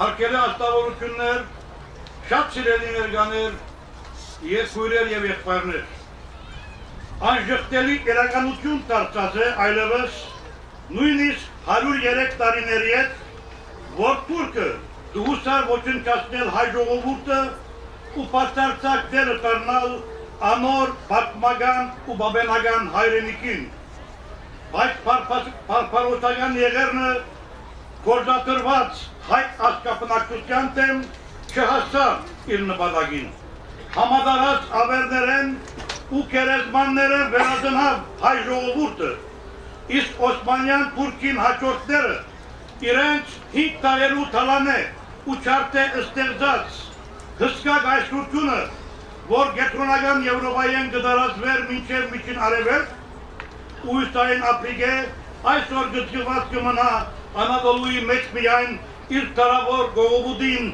վերջին բադարին հայկական հողերուն անորեն պաշտպանության։ Մեծ եղերնի արհավիրկը ապրած ու վերածնած հայ ժողովուրդը գիծավ աննգուն, սերքի դված, իրար թիկում կանգնած հայ կաչվորը, մշակը, դաստիարակը ու մանավանդ հոգևորականը միասնապար գերդեցին Սարդարաբադի, Փաշ Աբարանի ու Ղալակիլիսեի փառավոր հաղթանակները, բանդացնելով 543 տարի անց Գիլիգյան թագավորության անգումեն մայիսյան բայդար արավոդը ստեղծելու վերականություն, յանքի գոչելով Հայաստանի առաջին հանրապետությունը։ Որում տարածքը քանի մշապատների հետ պիտի աշկովին թիմավորենք, անգամ միևս պաստելու վերածնված ու բահանջադեր հայ ժողովուրդի աննգում գամքի հզորության։ Այո, վերածնավ հայ ժողովուրդը ու հրաշալի վերելքով գիծավ պահպանել իր ազգային բանջադիրությունը հայկական հողերու ազատագրումի հետապնդումով, որում կենտանի օրինակը կհանդիսանա 30 տարիներ առաջ սկսած Արցախյան բանջադիրության, Լեռնային Ղարաբաղի հռչակումով հայում վերադարձնելով իր բաբենական հողը որպես հբարդություն ու բարձանք։ Այսօր Թուրքիան կփորձե որդեգրել նոր ռազմավարությունը, որ նենքամիտ խաբեությամբ կերտված է ու պատմական խեղաթյուրումներով կփորձե գտնել հայ ժողովուրդի դեմ կատարած իր ցեղասպանությունը։ Ավետյաց այս երկրի հյուրընկալաբերուն ամերիկահայ զանգվածներու հետամուտ արդյունությունը ջանցնել տված հայոց ցեղասպանությունը որպես ոչիր մարդկության դեմ այս երկրի 50 նահանգներեն 48 նահանգներու կառավարությանց կողմէ։ Իսկ այսօր հոս հավաքված մեր վերանորոգ ուխտը կկատարենք սրբատասված մեր նահատակներուն հիշադակը հարգելու ու վերանորոգ ուխտով գանտնած 50 տարիներ առաջ ապրիլ 21 1968-ին այս հուշարձանի մոտ որ իրականացավ ամերիկյան pedagogan հողի վրա կանգնած առաջին որպես հուշագոտողը, որուն առաջին նշման ներկա եղավ Ադենո Կալիֆոռնիա կառավարիչ Ռոնալդ Ռեյգանը, որ հետագային որպես Միացյալ Նահանգներու նահանգահ 1984-ին իր խոսքով ակնարկեց հայոց ցեղասպանության։ Իսկ ավելին 1983-ի ապրիլի 24-ին նույն այսպեմեն Հայաստանի կառավարիչ Ջորջ Դերմեզյանի ներկայությամբ վերանորոգ երևույթով Ամերիկայությունը մանավանդ այս ապերուն իր պահանջատերի հպարտությամբ գիտցավ դեր գաղթիլ ու շարունակել իր ժառանգած առաքելությունը, որում կենտրոնի վկան է հայագոց մոտակա գլենդել քաղաքի մեջ պաշտոնական որոշումը քաղաքապետական խորհրդին 5 օրեր առաջ, որ ընդհանուր տվավ սկսելու պետական հողի վրա ցեղասպանության տանկարանի նախնական ծրագրին։ Ճիշտ 50 տարիներ ետ գաղտնած ու իրականացած այս հուշարձանեն։ Հայտնի այլևս, որ ճանաչումը ու հատուցումը լուրջ մտահոգություն դարձած է ցեղասպանություն գործադրող Թուրքին համար, հայկական արտար տատին համար տապվող ջանքերը ու բելության ճանաչումը հայոց ցեղասպանության, որում վարակիչ հետևանքները գրնան բարդության ու իրականության հայտնությամբ դառնալ իլբաս հայ ժողովրդին ու իր անժամանցելի բանջարության հատուցման։ Ու վերջապես պետք է ուխտենք վերանորոգ հավատքով և միասնական ջիքերով հասնելու մեր բանջարության արտար տատի լուծման մեկ ասք և մեկ ամբողջական հայրենիք նշանաբանով։ Ու եթե մոռնանք մեր նահատակներու իշադակը և չշարունակենք անոնց սուրբ գործը, թող 7 սերունդ անիծեն մեզ, ու եթե թավաջանենք մեկ Արարատին, թող 7 անգամ 7 սերունդ նզովեն մեզ, ու եթե թասալի կլանք ու չբայկարինք մեր մեծ երազին համար, թող 7 անգամ 7 սերունդ անիծեն մեզ։ Շնորհակալություն։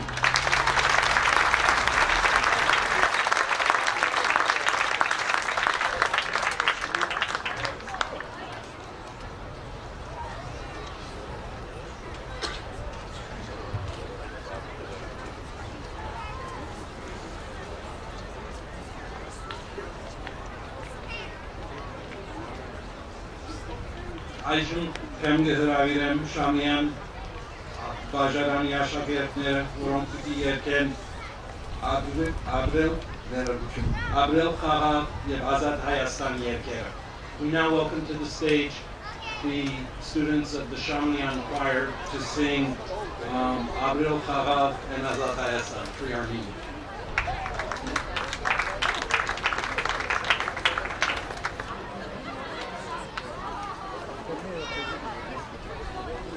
Thank you.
Հիմա Պեմբիդիկան Դեմիրջան Մանուկյան AGBU Թբրոցեն Լիլիա եւ Ալեքսանդրա Յարալյան որ պիտի երկեն գրունգ երկը Ալեքսիա Հեկիմյանի կրված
Thank you.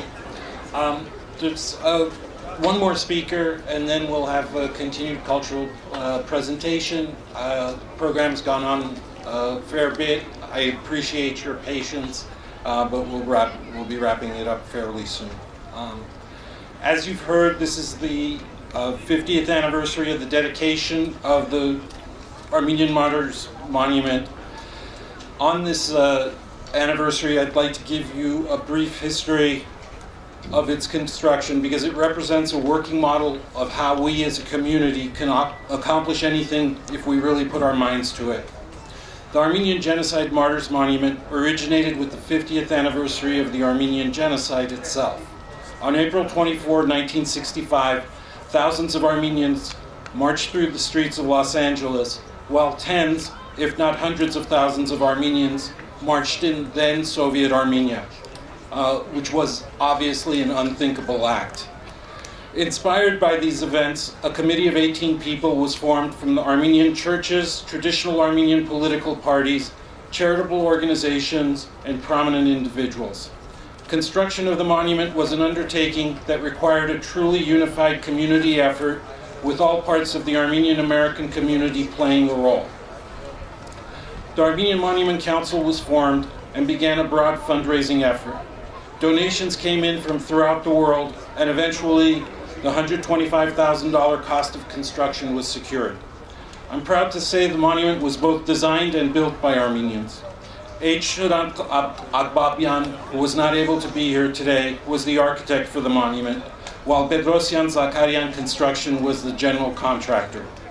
The design of the pillars incorporates the cone-shaped steeples characteristic of Armenian churches for centuries.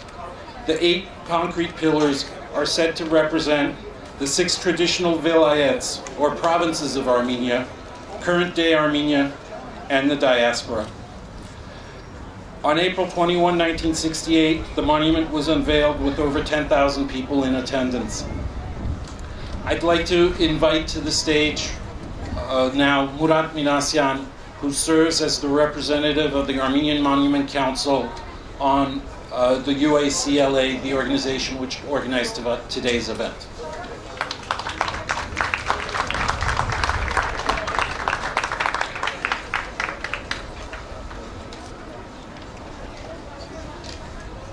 Thank you, Viken. I'm going to make this short because Hovsepian School is right behind me, and these kids who've been singing have been fantastic. And the flags are going down behind me. To my fellow UCLA members, thank you for giving me the opportunity. My name is Murat Minasyan, and I'm the youngest member of the Armenian Monument Council. In fact, I wasn't even born when they built this 50 years ago. To the founders whose names are on the wall, we owe you our sincere gratitude for doing the unthinkable back then. To think that they built the only structure of its size dedicated to the Armenian genocide on public land in the world. It's also a special feeling for me to be up here, as my father, Michael Minasyan, was a key catalyst and also a founding member, has been up here for so many years. In fact, he was speaking from this very podium 50 years ago. 4 years ago, I sat down with members of the Monument Council and shared with them a vision for the future of the monument. They all turned and looked at me and said, "We should do it." I said, "Great." They said, "No, we mean you should do it." In their minds, they had done their job. It was time for the next generation to continue where they left off. From that day, we started making a list of enhancements that we wanted to make to the site. We conducted site surveys and received conceptual sketches of proposed enhancements. But it was a piece of paper that I found in the past year as I dug through my dad's memoirs and binders that summed up what the monument was to be about. I won't read all the bullet points to you, but there were 11 of them. And it was what this structure should be like and represent. And they achieved everything on their list except for, I would say, about 1.5 of those items. The first, as Viken mentioned, was it cost $125,000. Their original budget for the monument was $25,000. So we were obviously slightly over budget. But the one that stood out the most to me, and the one that clicked in my head, was that they wanted this monument to be, and I quote, "a landmark for all freedom and justice-loving people." I wouldn't say they missed their mark, but there was one thing I thought we could do once renovations commenced and were completed. And that was truly to make it a landmark. And with that, the Armenian Monument Council began the process and planning to prepare the necessary paperwork to have this site be considered a California historical landmark,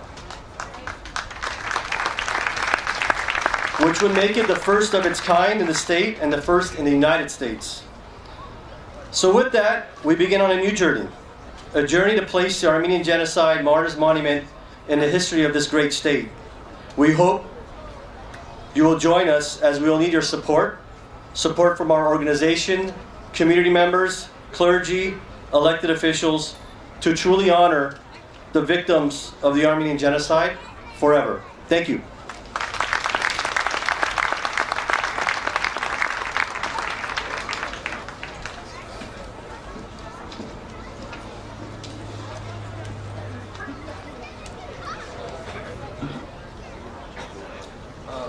Հիմա կհրավիրեմ կոնցեպտուալ վարժարանի խմբային ասմունք քիշերաբահը, որ կրած է Լևոն Շանտ։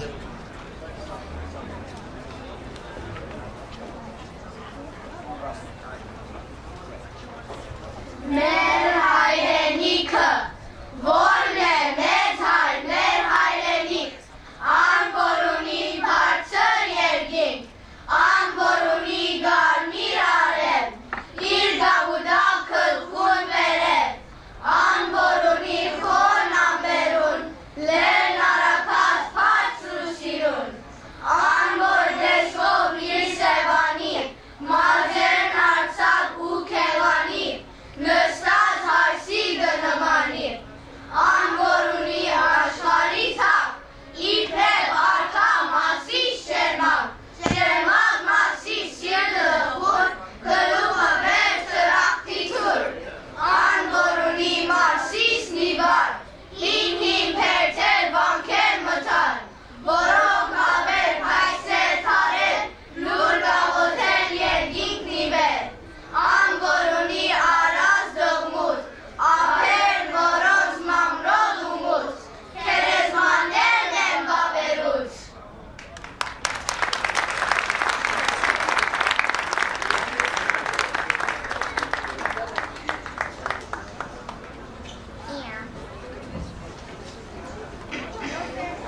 Thanks to the students of the Hovsepian School.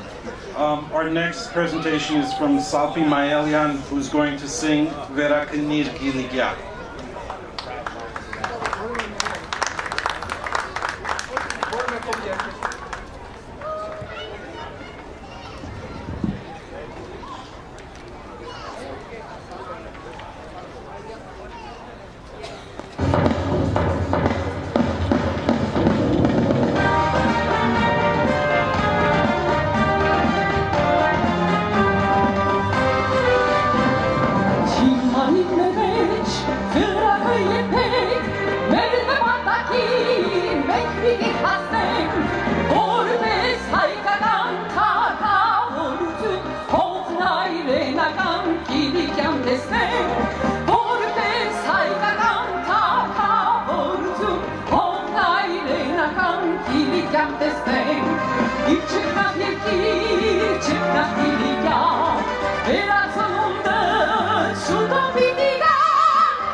I'd like to next invite up two students from Mesrobian School, which is a local Armenian school in Pico Rivera, the neighboring town.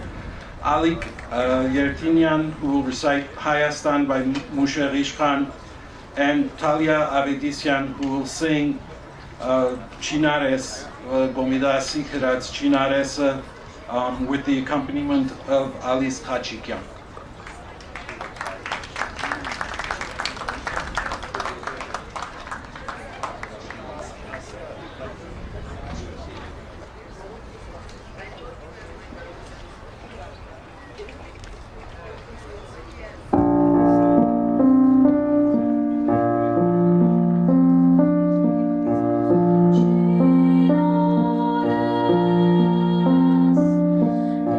Thank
Հայաստան, ուշեղ իշխան։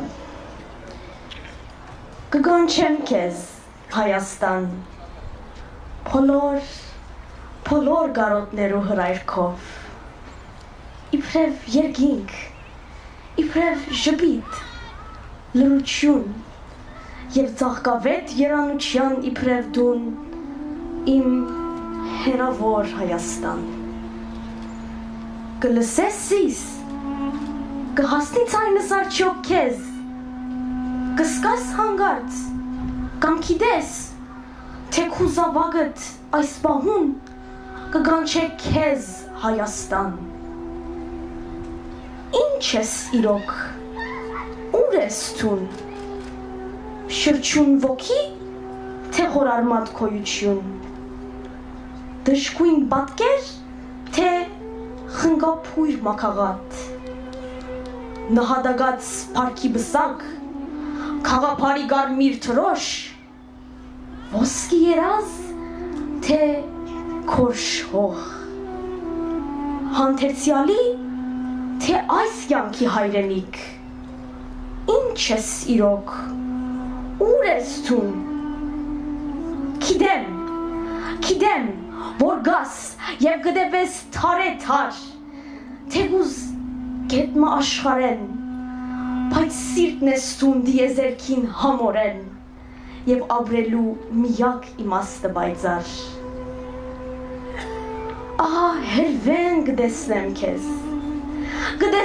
քեզ Հայաստան, ես այդ փոքրիկ աղջիկն եմ, որ դարձած է հիմա մեծ, որ քու անուն է զատ ուրիշ հեքիաթ չլսեց, ան քեզ համար միայն լացավ ու խնդաց, ան քեզ համար աղոթեց, և երբ օտար մանուկներ հայրենի դան գդուրին դակ երջանիկ, գերազեին քիչ մմիրք և զմրուխտե եթեմական գղզիներ, փոքրիկ աղջիկը անհամբեր ուզեր թրջիլ, հասնիլ քեզի հայոցաշխար աննման։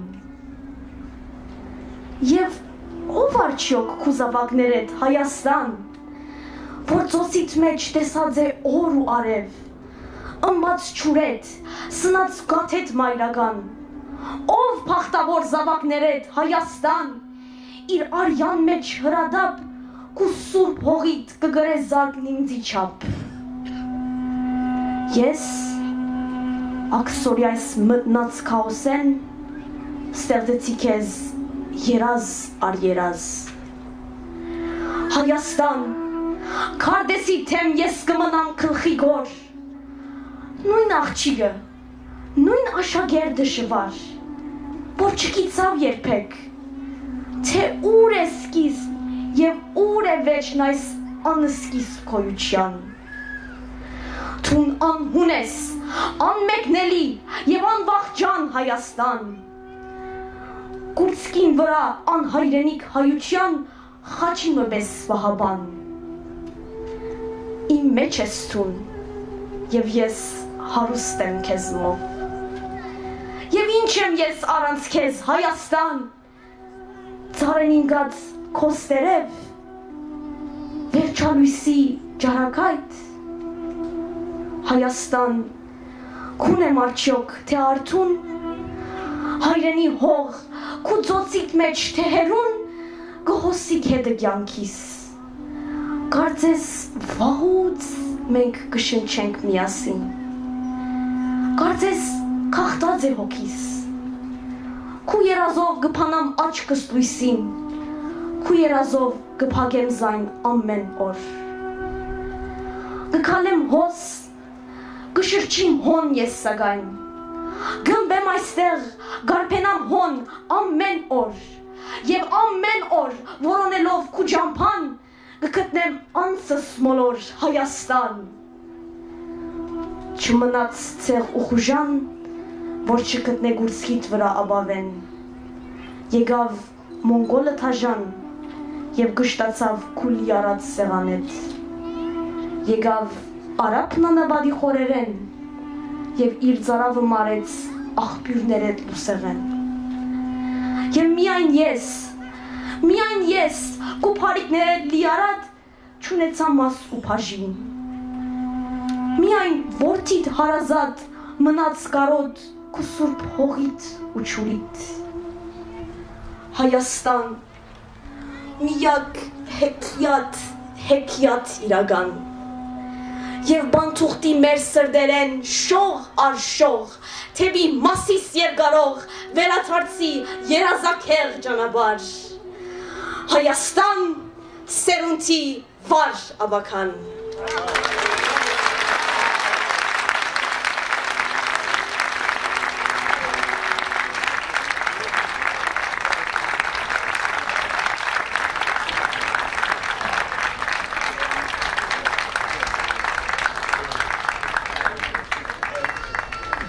Երկու հատալ ելույթ պիտի ելա նախ Ֆերանյանեն պիտի ասմունքեն Գարնի Բալյանը, որ պիտի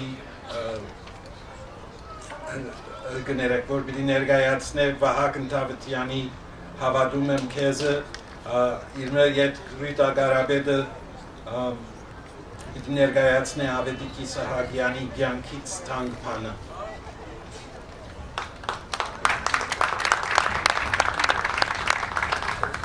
Կյանքից թանկ բանը քրեց Ավետիք Իսահակյան։ Վայրի աղավնին կուրծքը վիրավոր, ընկել էր մենակ աղբյուրի եզրին, ձորում էր շիտ արյունը փոսոր, մերնում էր աչքը չրի երազին։ Քնքուշ բարիգը տեսավ թալգահար մերնող աղավնուն և խոսեց այսպես.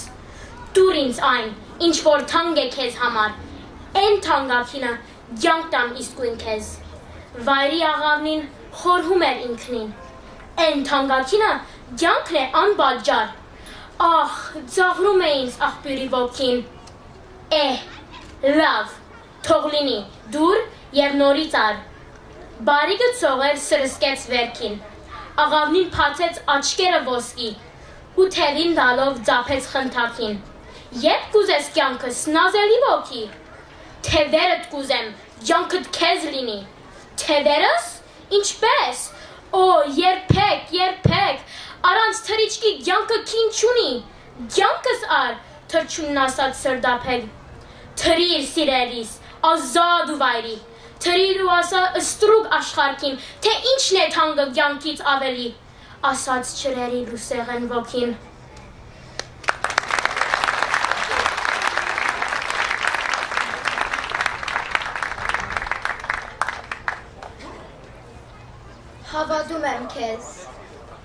Հավատում եմ քեզ, Վահագն Ընթավթյան, հավատում եմ քեզ, իմ հայ ժողովուրդ, քեզ, որ լեռներում այս բարձրիկ ու լուրջ ապրել ես դարեր մաքարել, և քո գրագը միշտ վար ես պահել, քեզ, որ առաջին հասկն ես սերմանել, քեզ, որ առաջին քինին ես կամել, լույսից եմ չոքել հեթանոսորեն, պարապանել ես ողգույզ ու ծորեն, քեզ, որ գերդող ես թարերում եղել, քարեր ես ծևել, ժայրեր ես բեղել, քարի քար խղճից հանել ես բարին, ազնվությունըց դվել խաչքարին, և քո վաստագով, քո գոթողներով, քո մադյաններով, սիրո դողերով,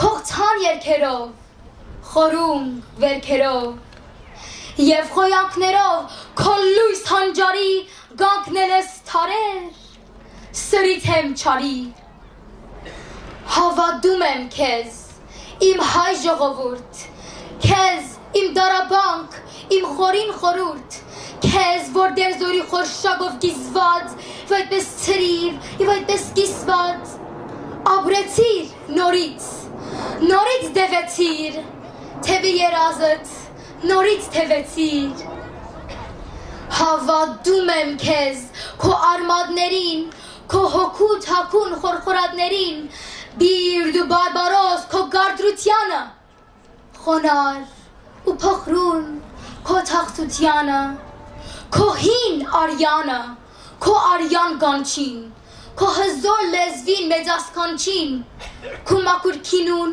քու արդար հացին, հարադևության քո արեղծվածին, ու քո վաստագով, քո գոթողներով, քո մադյաններով, սիրո դողերով, քո մաքուր քինով, քո արդար հացով, հարադևության քո արեղծվածով, հավերժես բիդի, լերներում այս լուրջ, հավատում եմ քեզ, իմ հայ ժողովուրդ։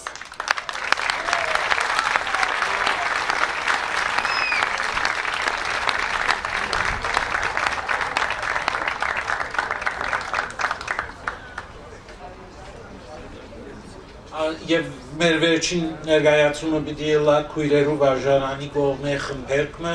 Our last presentation will be from the Sisters Academy, and last but not least, of course.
On behalf of the UACLA, I thank you for your presence. I thank our speakers, our guests, the students who made presentations, and I thank you for your patience. Շնորհակալ եմ, արի իրիկու։